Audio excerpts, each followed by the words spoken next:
વિદ્યાર્થી મિત્રો, હવે આપણે સંકલ્પ એસાઇનમેન્ટ પેપર નંબર 1 વિભાગ ડી નીચેના 51થી 55 પ્રશ્નોના માગ્યા પ્રમાણે ગણતરી કરી જવાબ આપો.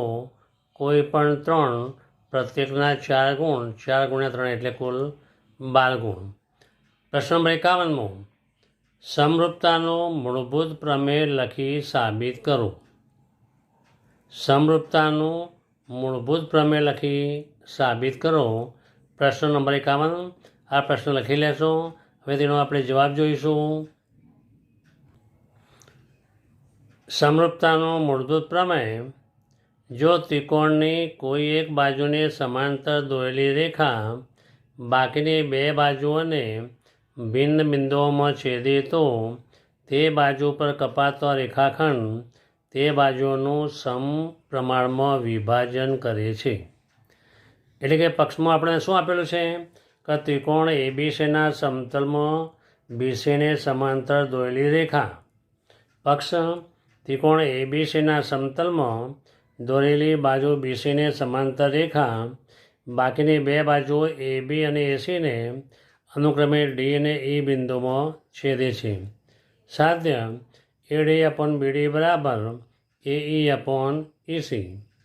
આપણે જોઈએ સાબિતી. પહેલાં આકૃતિ જોઈએ, પછી સાબિતી જોઈએ. તો આકૃતિ જોઈએ: ત્રિકોણ એબીસી, ડીઈ સમાંતર બીસી, ડીઈ એ એબીને ડી બિંદુમાં, એસીને ઈ બિંદુમાં છેદે છે. તેથી બે રેખાખંડ બને એ ડી અને બીડી. એબી બાજુ બે રેખાખંડમાં વિભાજન થાય.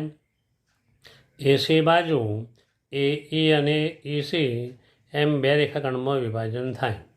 એ સાબિતી: બીઈ અને સીડી જોડો. ડીએમ લંબ એસી અને ઈએન લંબ એબી.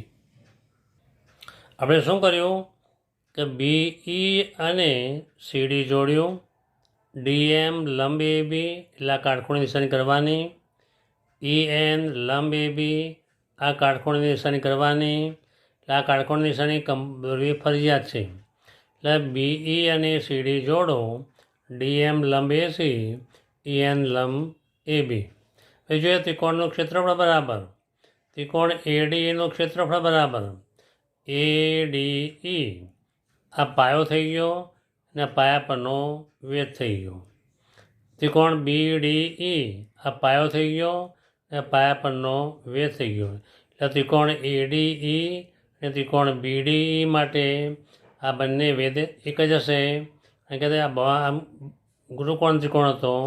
ગુરુ ત્રિકોણમાં વેધ હંમેશા બહાર આવે. એટલે આ ગુરુકોણ ત્રિકોણ માટે એ પણ ઈએન વેધ થશે. એડી માટે પણ વેધ ઈએન થશે. તો ત્રિકોણ એડીનું ક્ષેત્રફળ બરાબર 1/2 પાયો ગુણ્યા વેધ. 1/2 પાયો કેટલો હતો? એડી અને વેધ ઈએન. 1/2 ગુણ્યા એડી ગુણ્યા ઈએન. હવે આપણે જોઈએ.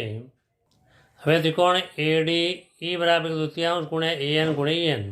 તે જ રીતે બીડી મેં કીધું તેમ 1/2 પાયો બીડી હતો ને ઈએન બંનેની વેધ કેટલો હતો? સેમ હતો. હવે એડીઈ બરાબર એસી બાજુ ઉપર 1/2 એ ગુણ્યા ડીએન. ડીસી બરાબર 1/2 ઈ ગુણ્યા ડીએન. આ બંને ત્રિકોણો એબી બાજુ ઉપર હતા. આ બંને ત્રિકોણો કયા બાજુ ઉપર હતા? એસી બાજુ ઉપર હતા. આ લઘુકોણ હતો, આ ગુરુકોણ ત્રિકોણ હતો, આ લઘુકોણ ત્રિકોણ હતો, આ ગુરુકોણ ત્રિકોણ હતો. એ પહેલો બીજો અને બીજા ત્રીજાનો ગુણોત્તર લઈએ.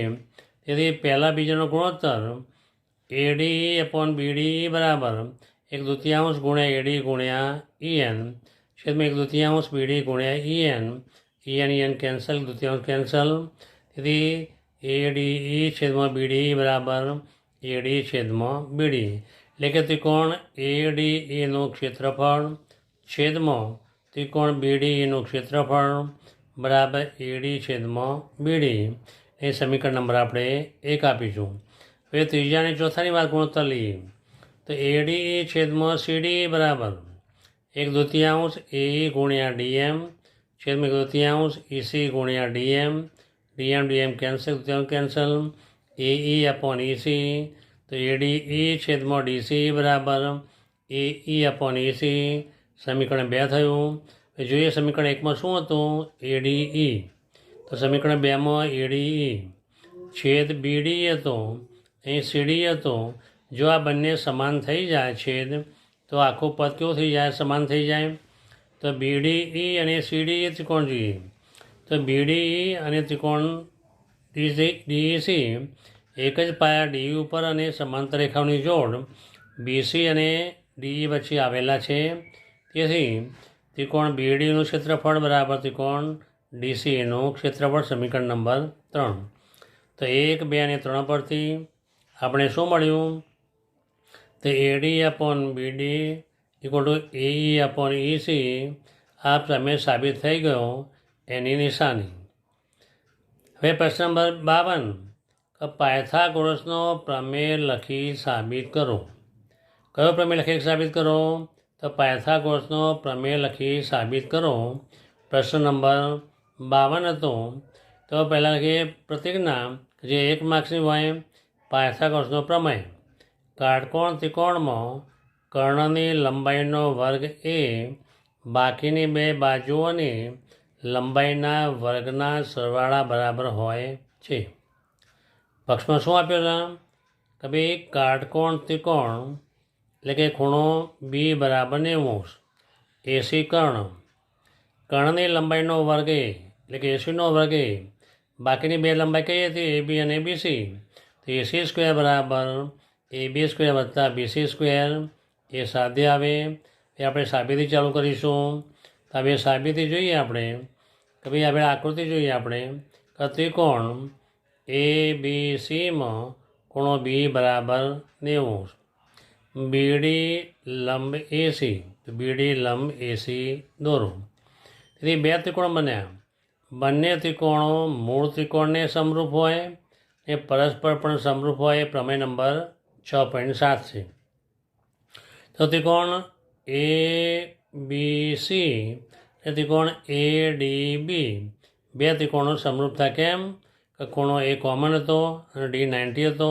તેથી ખૂણો ADB સમરૂપ ત્રિકોણ ABC. કયો પ્રમેય, 6.7. હવે આપણે વિચારીએ ADB ને ત્રિકોણ ABC, એમાં આખી બાજુ શોધો જે બંને ત્રિકોણમાં આવતી હોય. આખી બાજુ, બંને ત્રિકોણની આખી બાજુ હોય. તો જોઈએ ABD, ABC. તો AB કેવું થઈ ગયું, AB કોમન. AB સાઈડ એવી છે કે જે આ નાના ત્રિકોણમાં પણ આવી જાય, મોટામાં પણ આવી જાય. એ પ્રમાણે BDC અને ABC ત્રિકોણ જોઈશું તો BC બંને ત્રિકોણમાં આવી જાય. તો આપણે જોયું ત્રિકોણ ADB સમરૂપ ત્રિકોણ ABC. AD/AB બરાબર AB/AC.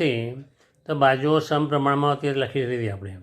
એ ચોકડી ગુણાકાર AB² = AD × AC. નંબર 1. ત્રિકોણ BDC અને ત્રિકોણ ABC. તો કઈ બાજુ કોમન હતી, તો બંનેમાં BC બાજુ કોમન હતી. તો CD/BC, BC/AC ચોકડી ગુણાકાર BC² = CD × AC. તો BC² = CD × AC. હવે આપણે સાબિત શું કરવાનું હતું, AB² + BC² = AC². AB² ની કિંમત મૂકી AD × AC, BC² ની કિંમત મૂકી, AC કોમન કાઢ્યું, AD + CD. AC × AC = AC². તેથી AB² + BC² = BC². આ પ્રમેય સાબિત થઈ ગયું. હવે રચના કે 3 સેન્ટીમીટર ત્રિજ્યાવાળા વર્તુળનો વ્યાસને O કેન્દ્રથી બંને બાજુ 7 સેન્ટીમીટર લંબાવવાથી મળતા બિંદુ P અને Qમાંથી કેન્દ્રવાળા અને 3 સેન્ટીમીટર ત્રિજ્યાવાળા મૂળ વર્તુળને સ્પર્શકો દોરો. આપણે શું કરવાનું હતું, કે મૂળ વર્તુળને સ્પર્શકો દોરવાના હતા. તે આપણે વિચારીએ કે ભાઈ પહેલાં શું કરીએ, આપણે 3 સેન્ટીમીટર ત્રિજ્યાવાળું વર્તુળ દોરીએ. આપણે શું કરીશું, આપણે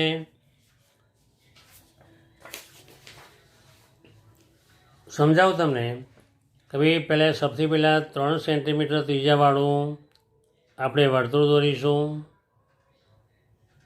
કેન્દ્ર લીધું, કેન્દ્ર ઓ, વ્યાસ લીધો ઓ. એ શું કરીશું આપણે? બંને બાજુ 7 સેન્ટીમીટર એટલે પી બિંદુ, આ બાજુ પણ 7 સેન્ટીમીટર એટલે ક્યુ બિંદુ, એમ 2 બિંદુ લીધા. એટલે વ્યાસને લંબાવતો એક બાજુ પી બિંદુ 7 સેન્ટીમીટર, ઓપી બરાબર ઓક્યુ બરાબર 7 સેન્ટીમીટર. હવે ઓપીનો લંબ દ્વિભાજક દોરવાનો એટલે કે મધ્યબિંદુ શોધવાનું. તો અડધાથી વધુ ઉપર લઈ ચાપ ઉપર મારી, એટલી ચાપ નીચે મારી. એ ઓને કેન્દ્ર લેવાનું, ઉપર ચાપ મારી, નીચે ચાપ મારી, આ જોઈન્ટ કરી લેવાનું. એ પણ ઓને કેન્દ્ર લઈ ઉપર ચાપ મારી, નીચે ચાપ મારી, એને કેન્દ્ર લઈ ઉપર નીચે ચાપ મારી. આ શું મળ્યું? તો આ એમ મધ્યબિંદુ મળ્યું, એન મધ્યબિંદુ મળ્યું. તો ઓપીનું મધ્યબિંદુ એમ મળ્યું, ઓક્યુનું મધ્યબિંદુ એન મળ્યું. હવે એમને કેન્દ્ર લઈ ઓએમ જેટલી ત્રિજ્યા લઈ આપણે વર્તુળ દોરવાનું કે જે વર્તુળ ઓ અને પીમાંથી પસાર થાય. એ પણ એનને કેન્દ્ર લઈ ઓએન જેટલી ત્રિજ્યા લઈ એ વર્તુળ દોર્યું આપણે તો જે ક્યુમાંથી અને ઓમાંથી પસાર થાય. તો જે વર્તુળને એ બિંદુ, બી બિંદુ, સી બિંદુ, ડી બિંદુમાં છેદે તો ક્યુ એ જોઈન કર્યું, સ્પર્શ્યું. ક્યુમાંથી બી બિંદુને જોઈન કર્યું, પીમાંથી સીને જોઈન કર્યું ને પીમાંથી ડીને જોઈન કર્યું. આ મારી રચના પૂરી થાય. હવે તો આપણે સૌથી પહેલાં 3 સેન્ટીમીટર ત્રિજ્યાવાળું વર્તુળ દોર્યું. ઓથી 7 સેન્ટીમીટર બિંદુ ક્યુ લીધું, ઓથી 7 સેન્ટીમીટર બિંદુ પી લીધું. હવે ઓક્યુનું મધ્યબિંદુ અને ઓપીનું મધ્યબિંદુ એમ અને એન દોર્યું. એમને કેન્દ્ર લઈ ઓમ ત્રિજ્યા લીધી. મને બેને સ્પર્શે બેને કાપવા જોઈએ નહીં.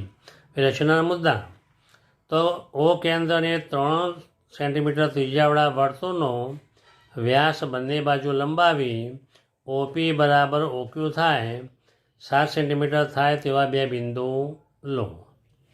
હવે ઓપી તથા ઓક્યુના લંબ દ્વિભાજક રચો જે ઓપી તથા ઓક્યુને એમ અને એન બિંદુમાં છેદે છે. એમને કેન્દ્ર તરીકે લઈ ઓએમ જેટલી ત્રિજ્યા લઈ વર્તુળ દોરો જે ઓ કેન્દ્રવાળા એ 3 ત્રિજ્યાવાળા વર્તુળને એ તથા બીમાં છેદે છે.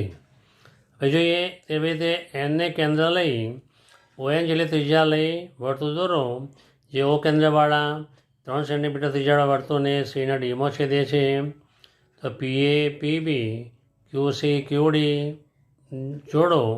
આમ માગ્યા મુજબના સ્પર્શકો પીએ અને પીબી, ક્યુસી અને ક્યુડી મળશે. અહીં આપણી રચના પૂરી થઈ. હવે પ્રશ્ન નંબર 54ની વાત કરીએ. હવે પ્રશ્ન નંબર 54 4 સેન્ટીમીટર, 5 સેન્ટીમીટર અને 6 સેન્ટીમીટર બાજુવાળા ત્રિકોણની રચના કરી અને આ પછી ત્રિકોણની બાજુને અનુરૂપ બાજુઓથી 2/3 ગણી બાજુવાળો ત્રિકોણ રચો. અહીં જોઈએ આપણે 2/3 એટલે અંશ નાનો હતો એટલે ત્રિકોણ નાનો બનશે. જો અંશ છેદ કરતો મોટો હોય તો નવો ત્રિકોણ મોટો બને. આપણે ખાસ યાદ રાખવાનું છે કે અંશ કેવો હતો? નાનો. અને બંનેમાં મોટી સંખ્યા કઈ હતી? 3.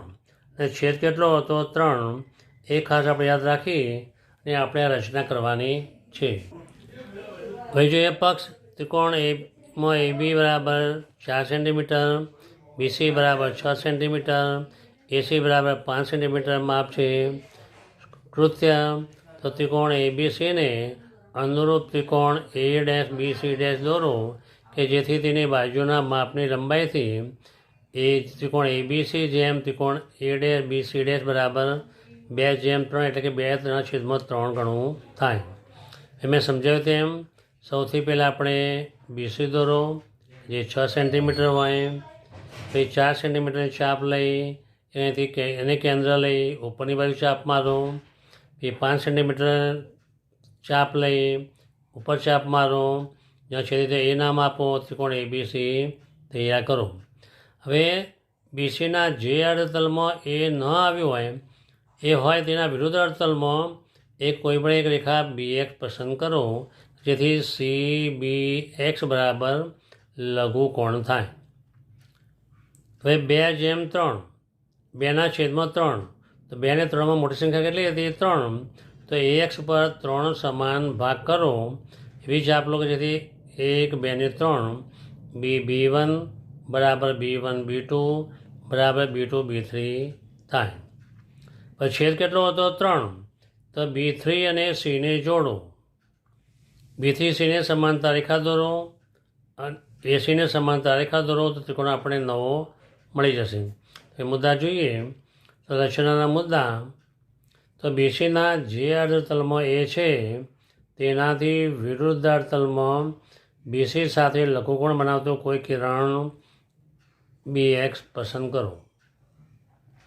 BX પર B1 B2 B3 એવા લો કે જેથી 2/3 બંનેમાં 3 મોટી સંખ્યા એટલે 3 ભાગ પાડો જેથી B1 બરાબર B1 B2 બરાબર B2 B3 થાય. એ જોઈએ કે છેદ કેટલો હતો? 3 હતો. તો 3 અને Cને જોડવાનું તો B3C જોડો. B3C જોડો. B3C સમાંતર BC ને જોડતી રેખા BCને C' છેદે છે. B3C' ની સમાંતર રેખા દોરો જે C' છેદે છે. તો કેવી દોરવાની? તો B3ને કેન્દ્ર લેવાનું, કોઈ એક ચાપ લેવાની, એટલા જ માપથી B2 લેવાનું, આમ ચાપ દોરવાની. આ જેટલી લંબાઈનો ખૂણો હતો આમ કેન્દ્ર મૂકી આથી લઈ આગળ ચાપ મારી એના છેદે રેખા દોરો. આ બંને સમાંતર હોવી જોઈએ જે BCને Cમાં છેદે છે. એ પ્રમાણે Cને કેન્દ્ર લઈ આમ ચાપ લો, Bને કેન્દ્ર લઈ એ ચાપ લઈ આમ ચાપ મારો. જેટલો ખૂણો હતો એટલા માપનો ખૂણો લઈ લો. જો કે આપે તેઓ સમાંતર રેખા દોરો. C'માંથી Cને સમાંતર હોય તેવી Bને A' છેદે તેવી રેખા દોરો. આમ માગ્યા મુજબનો ત્રિકોણ A'BC' મળશે કે જેથી ત્રિકોણ A'BC' જેમ ABC બરાબર 2/3 માપની બાજુનો હોય. તો આપણે ત્રિકોણ નવો ત્રિકોણ કયો મળ્યો? ત્રિકોણ A'BC' જેમ ABC બરાબર 2/3. હવે છેલ્લો દાખલો. આ વર્ગલંબી આપેલી છે, આવૃત્તિ આપેલી છે અને સંચય આવૃત્તિ આપેલી આપણે શોધવાની છે આપણે. તો 2/2 2 + 5 એટલે 7 7 + x એટલે 7 + x +12 19 + x +17 36 x એટલે +20 56 x +y 56 x +y +9 65 x +y 65 + 7 72 x +y +4 76 x +y. પણ કુલ કેટલી આવૃત્તિ આપેલી છે? 100. તેથી 76 + x + y બરાબર કેટલું થયું? 100. જે કિંમત મળી તે કિંમત એમ કીધી આપણે 76 + xy બરાબર 100. તેથી x + y બરાબર કેટલું મળ્યું? તો 24 મળ્યું. હવે મધ્યસ્થ કેટલો આપેલો છે? 525. તે આપણે 525 જોવાનો કે ભાઈ કયા વર્ગ અંતરાલમાં આવેલો છે. તો 525 400 ને 500ની વચ્ચે એટલે કે મધ્યસ્થનો વર્ગ 400 ને 500 થયો. તેથી L બરાબર 400 H બરાબર 100 અહીં CF બરાબર ઉપરની સંખ્યા CF બરાબર એ 500 થી 600 વચ્ચે CF બરાબર 36 + x સ્મોલ x બરાબર 20 એટલે વર્ગ લંબાઈ ગઈ. મધ્યસ્થ વર્ગ કેટલું થઈ ગયો? 500 થી 600. આ કિંમત મૂકી દઈએ.